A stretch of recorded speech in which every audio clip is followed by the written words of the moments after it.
What's up YouTube? My name's Riley. I'm an ACE certified personal trainer, and in this video I want to talk to you about barriers, lapses, and relapses as you work towards establishing a new behavior, changing an existing one, or working towards any goal that you've set for yourself. In last week's video, I talked about meeting your 3 psychological needs to be better motivated and have more success in reaching and maintaining your goals in the long term. If you haven't had a chance to watch that video, I might suggest pausing here, going back, giving that a watch before continuing with this video. If you have watched that video, then you're ready to continue with this one. So let's talk about barriers. What is a barrier? A barrier is any difficulty you might have in implementing a new or modified habit or behavior or anything that might get in the way of you reaching or achieving a goal that you've set for yourself. Barriers can also be any negative effects you might experience while establishing or modifying an existing behavior or habit or reaching that goal. Unfortunately, there's no master list of barriers that will describe every one you might encounter along your journey. But we can look at some common areas in life where people encounter barriers, and it will help you to start reflecting upon what barriers you might be encountering or will encounter along this journey. When thinking about dietary, behavioral, or habit changes or goals, we need to talk about food access.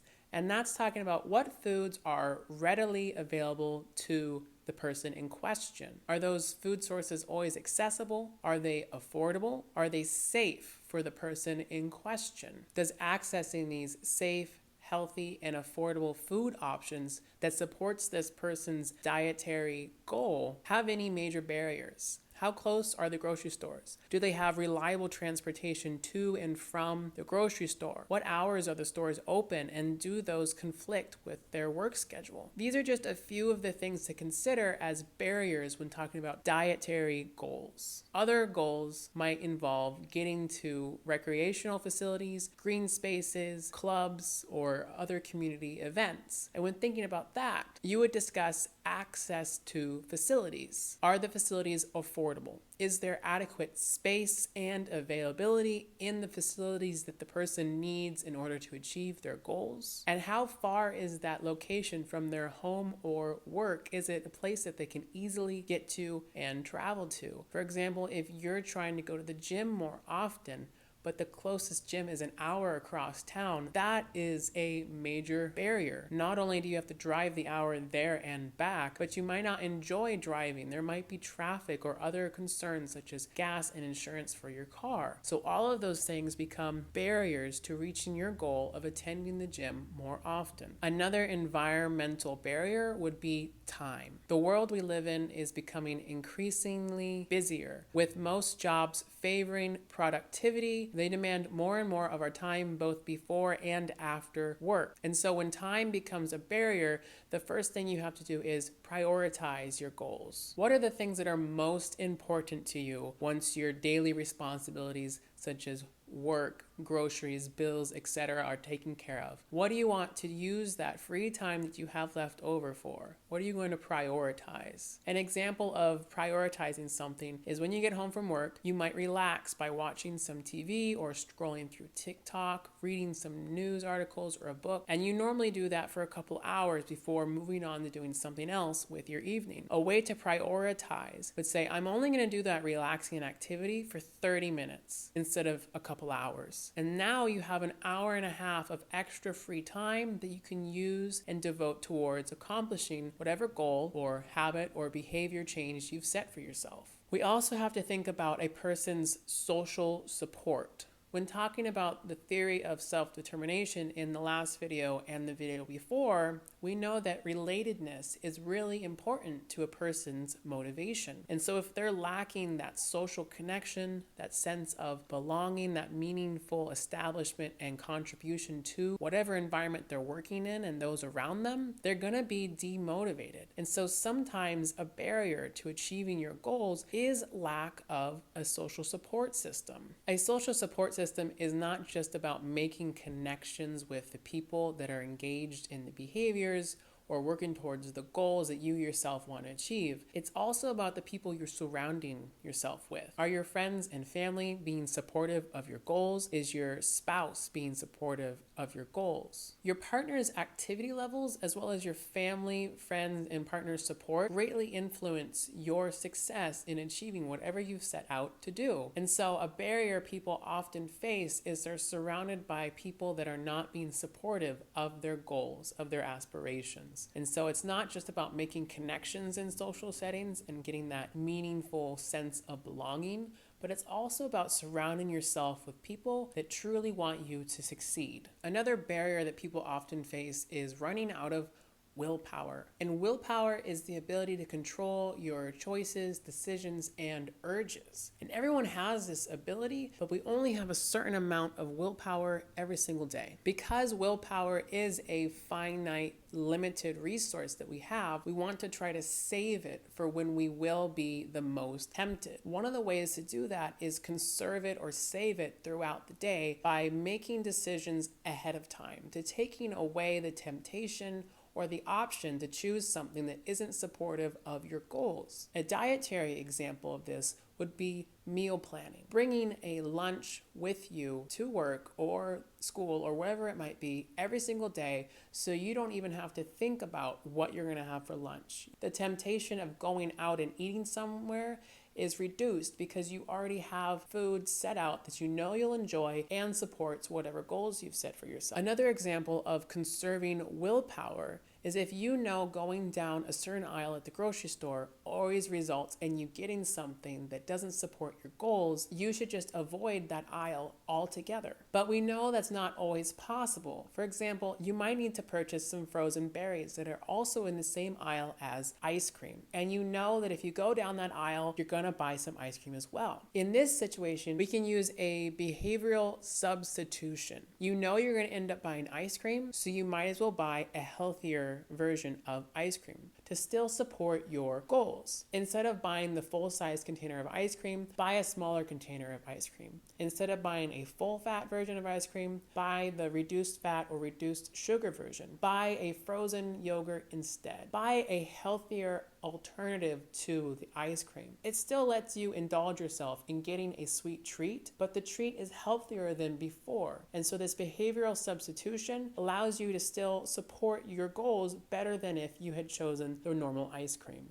One last thing to acknowledge about barriers is your belief in your own abilities.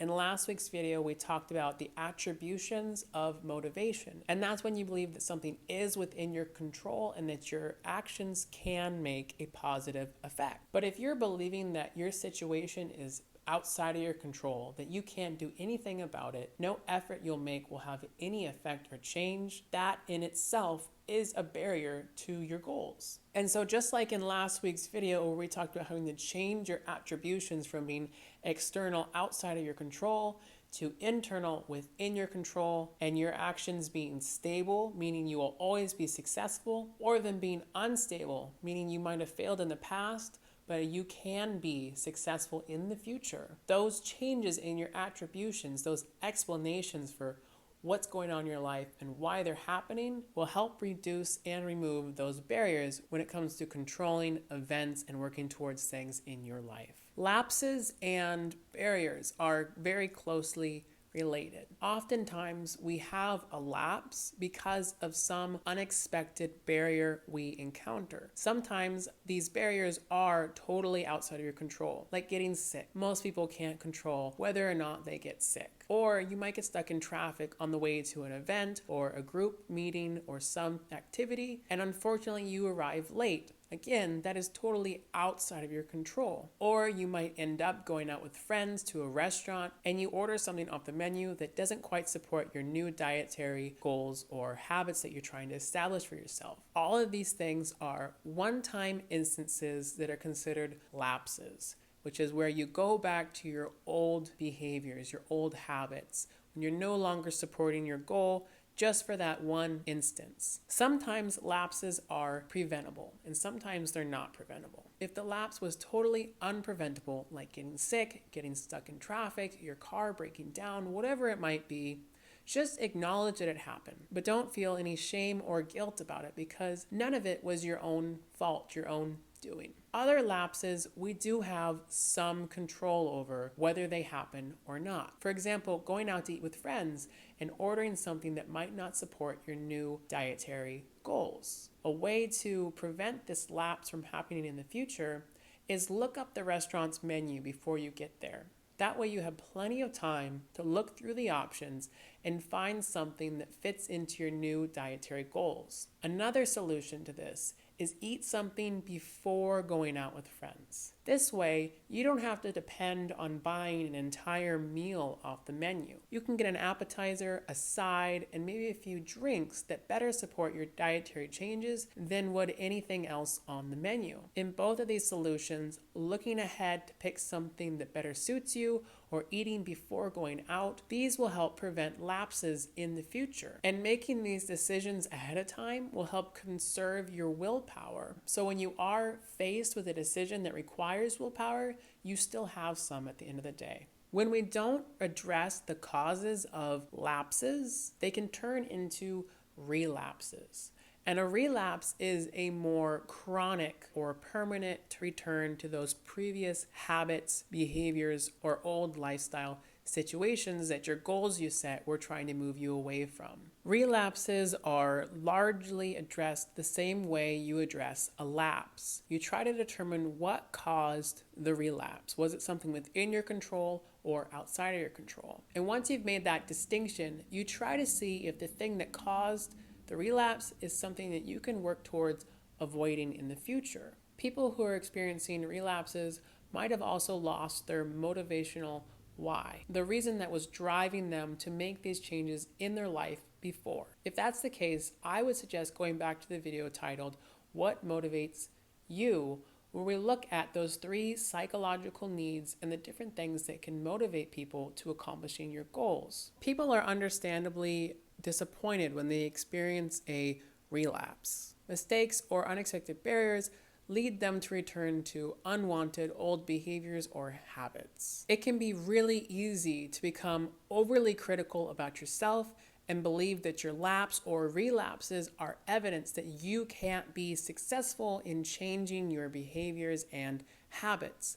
But again, that goes back to our theory of attributions. When you start telling yourself, I can't do this, this is outside of my ability to make a difference or control it, when you start doing those external attributions, you're creating a barrier for yourself. So it's important to recognize that all or nothing thinking pattern and to talk back those self-sabotaging thoughts that you're having about yourself, because you are capable of change. You are capable of achieving your goals.